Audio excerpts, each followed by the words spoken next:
Hey guys, welcome back. Last time I'll restart this because I'm live on YouTube, but welcome back. It's been a minute, a little out of practice, but good to have you here. We got Stop, Talk, and Roll today. We have Dan on the bottom here playing guard already, Will on top, and let's go. Sorry for the delay. I've kind of had like an existential crisis when it comes to jiu-jitsu. If you haven't been keeping up, there's this new kind of revelation called Ecological Jiu-Jitsu that has come around from Greg Souders and company. There's a bunch of people doing it, and it's pretty awesome, but it's also made me rethink how I want to do jiu-jitsu and teach it and do this show. And I'm still kind of grappling it within my head, but I realized, okay, that's one thing, but I also need to keep the skills up of me actually breaking rolls down and whatnot. So I'm going to keep doing it the way I'm doing it for now.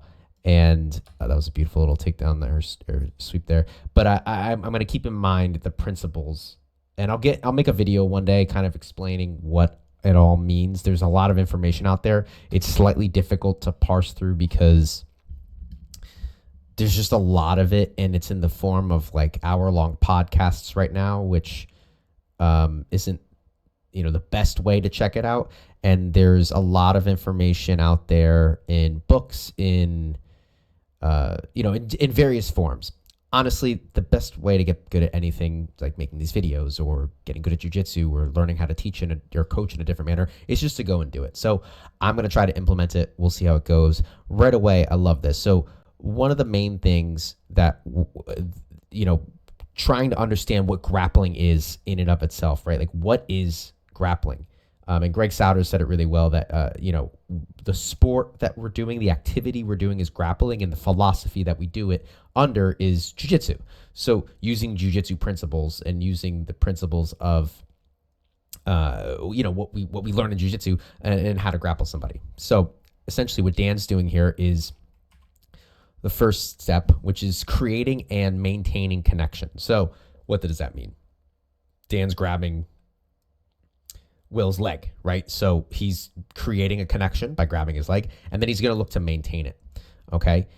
The next thing he wants to do in part of that is now going to be managing distance, okay? So now Dan's obviously on the bottom. He's made the connection. He's going to want to bring Will in close, okay? And he does that very well in a second here. As you can see, the third kind of principle here, and there's a lot of principles, and I'm still learning, mind you, but the third one is destabilization, right? So putting somebody onto his hip or his feet. What's up, fam? I don't know who that is, but hello. Putting somebody onto their hip or their butt or their hands, whatever that may be. Destabilizing someone. And he does that really well here by pulling this leg back. He takes that post away.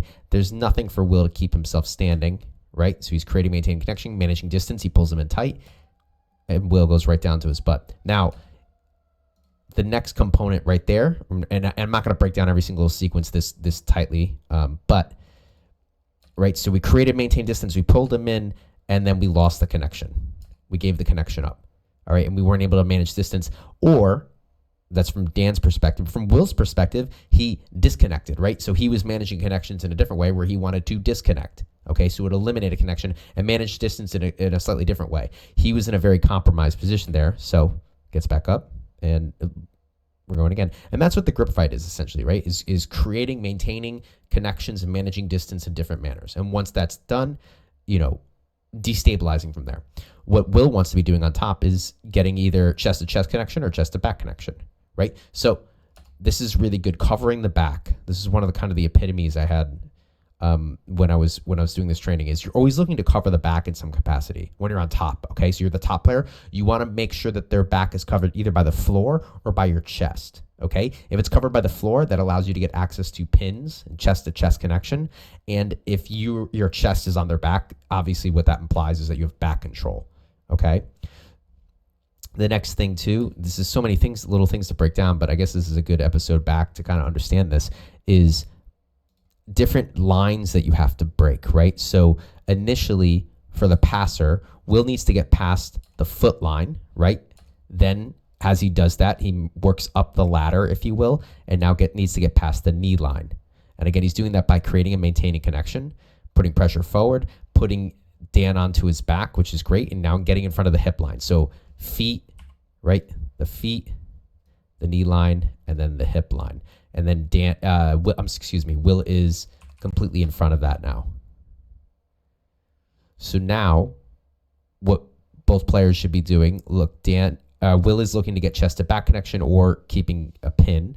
This is still constitutes a pin in a manner, just with a chest to back kind of feel to it.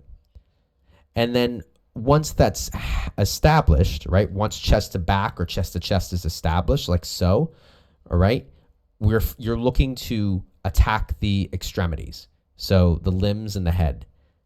And basically all of the situations boil down to the submissions, either a twisting of a limb, a bending of a limb, or strangulation, right? So choking them. And that's pretty much so as far as I've gotten as far as understanding right now. Essentially, you're trying to control the body by breaking through the arms and the legs.